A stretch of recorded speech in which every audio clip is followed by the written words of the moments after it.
இது மகிமை நேரம். கிறிஸ்துவுக்குள் பிரியமானவர்களே, இயேசு கிறிஸ்து நாமத்தில் உங்களை வாழ்த்துகிறேன். மகிமை நேர நிகழ்ச்சியின் மூலமாக பார்த்து கொண்டிருக்கிற உங்களை இயேசு கிறிஸ்து நாமத்தில் வாழ்த்துகிறேன். இந்த நேரத்திலும் இயேசு மகிமையான காரியங்களை உங்களுக்காக செய்வார். இன்றைய நாளிலும் தியானிப்பதற்காக எடுத்துக்கொண்ட வசனம் ஏசாயா 35 அதிகாரம் அதன் 3 வசனம். தளர்ந்த கைகளை திடப்படுத்தி தள்ளாடுகிற முழங்கால்களை பலப்படுத்துங்கள். தளர்ந்த கைகளை திடப்படுத்தி தள்ளாடுகிற முழங்கால்களை பலப்படுத்துங்கள். இந்த நேரத்தில் நீங்கள் பார்த்து கொண்டிருக்கீங்க, ஏதோ ஒரு காரியத்தில் நீங்கள் தளர்ந்து போய் இருக்கலாம். ஏதோ ஒரு காரியம் தொடர்ந்து உங்களுக்கு கிடைக்காம இருக்கிறனால நீங்க தளர்ந்து போய் சோர்ந்து போய் நீங்க இருக்கலாம். உங்களுக்காக தான் இந்த வார்த்தை உங்களை தேடி வந்திருக்கிறது. நீங்கள் பயப்படாமல் ஆண்டவருடைய பாதத்துல அமர்ந்திருக்கும் போது ஆண்டவர் உங்களுக்கென்று பெரிய காரியங்களை செய்வார்.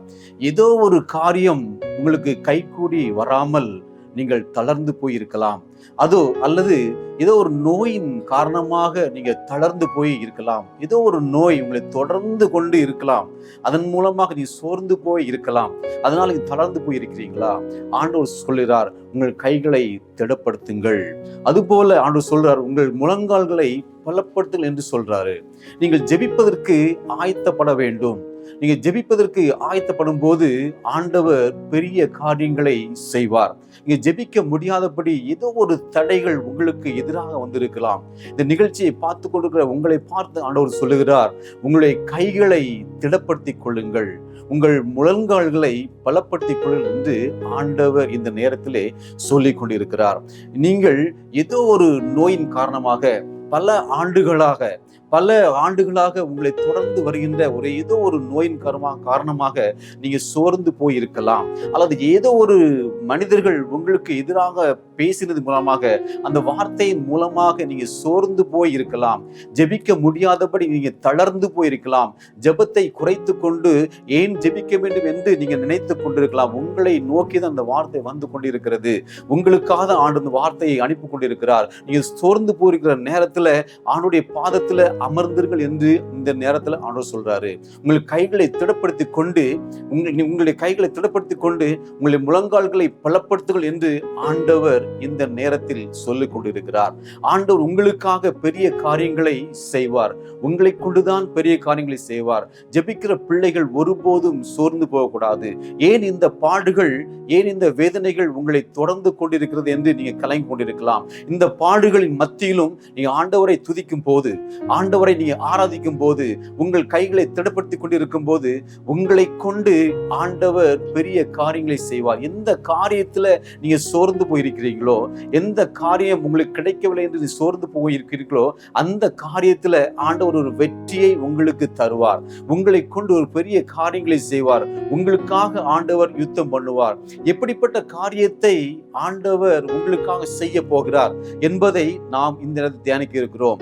நீங்கள் திடப்படுத்தி கொண்டு உங்களுடைய முழங்கால்களை பலப்படுத்தும் போது ஆண்டவர் உங்களுக்காக யுத்தம் பண்ணுவார்.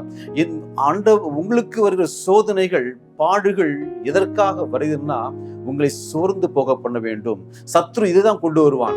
நீங்க சோர்ந்து போக வேண்டும், நீங்க ஜெபிக்க கூடாது என்ற ஒரு தடையை கொண்டு வருவதுதான் சத்ருடைய திட்டம். நீங்க இதற்கு இடம் கொடுக்காமல் உங்களை கைகளை பலப்படுத்தி நீங்கள் ஜெபிக்க ஆரம்பிக்கும் போது உங்களுக்காக ஆண்டவர் யுத்தம் பண்ணுவார். நீங்க ஜெபிக்க ஆரம்பிக்கும் போது ஆண்டவர் என்ன செய்வார் என்று பார்க்கும்போது, முதலாவது ஆண்டவர் செய்கிற காரியம், உங்கள் தேவன் நீதியை சரி கட்டுவார். உங்கள் தேவன் உங்களுக்கான நீதியை சரி கட்டுவார். ஏதோ ஒரு காரியத்துல உங்களுக்கு நீதி கிடைக்காமல் இருக்கலாம். ஏதோ ஒரு காரியத்துல சரியான உங்களுக்கென்று ஒரு நீதி கிடைக்காமல் இருக்கலாம். ஆண்டவர் இந்த நேரத்தை சொல்லுகிறார், உங்களுக்கு நீதியை செய்வேன் என்று சொல்லுகிறார். எப்பொழுது நீதி செய்வாராம்? நீங்கள் உங்களுடைய கைகளை திடப்படுத்திக் கொண்டு, நீங்கள் உங்களுடைய முழங்கால்களை பலப்படுத்திக் கொண்டு ஜெபிக்க ஆரம்பிக்கும் போது உங்களுக்காக நீதியை ஆண்டவர் செய்ய இருக்கிறார்.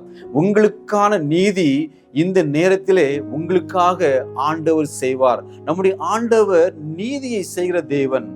யார் சோர்ந்து போகாமல் ஜெபிக்கிறாங்களோ, ஆண்டவருக்காக காத்திருக்கிறாங்களோ, ஆண்டவர் அவர்களுக்காக நீதியை செய்கிற தேவன். எந்த இடத்துல உங்களுக்கு நீதி வேண்டி இருக்கிறதோ, எந்த இடம் உங்களுக்கு பாதிக்கப்பட்டு இருக்கிறோ, எந்த இடத்துல உங்களுக்கு நீதி கிடைக்காமல் நீங்க அலைக்கழிக்கப்பட்டீங்களோ, அந்த இடத்துல ஆண்டவர் உங்களுக்காக நீதியை செய்கிறவராக இருக்கிறார். இரண்டாவதாக பார்க்கும்போது, ஆண்டவர் உங்கள் தேவன் பதிலளிக்கும் செய்வார். உங்கள் தேவன் உங்களுக்காக பதிலளிக்கவும் செய்வார். எப்படிப்பட்ட பதில்? நீங்கள் பேசக்கூடாத படிக்கு, நீங்கள் ஒரு இடத்துல பேசக்கூடாத படிக்கு உங்களை அடிமைப்படுத்தி வைத்திருக்கலாம். நீங்கள் பேசி விடக்கூடாத படிக்கு, உங்களுடைய நியாயங்கள் வெளிப்பட்டு விடாத படிக்கு உங்களுக்கு எதிராக பல குற்றச்சாட்டுகளை வைத்து அவங்களை தடுத்திருக்கலாம். ஆண்டவர் அந்த நேரத்துல உங்களுக்காக பேசணும் என்று சொல்றாரு. உங்களுக்காக ஆண்டவர் வழக்காடுவார். உங்களுக்காக பரிந்து பேசுகிற ஆண்டவர், நமக்காக பரிந்து பேசுகிற ஆண்டவர் நமக்காக இருக்கிறார். நீங்கள் என்ன செய்ய வேண்டுமா? நீங்கள் ஜெபிப்பதை மட்டும் விட்டுவிடக்கூடாது. நீங்க சோர்ந்து போகாமல் ஜெபிக்க ஆரம்பிக்கும் போது ஆண்டவர் உங்களுக்காக பெரிய காரியங்களை ஆண்டவர் செய்வார். ஆண்டவர் முதலாவது சொன்ன காரியம், உங்களுக்கு நீதியை சரிக்கட்டுவேன்.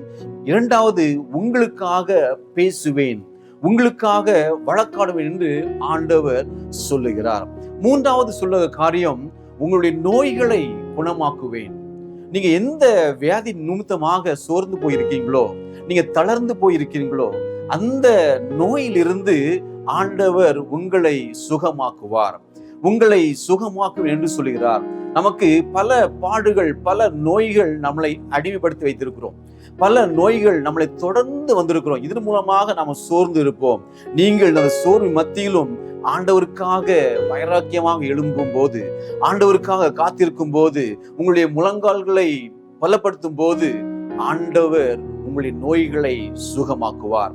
முதலாவது சொன்ன காரியம், நீதியை சரிக்கட்டும் என்று சொல்றாரு.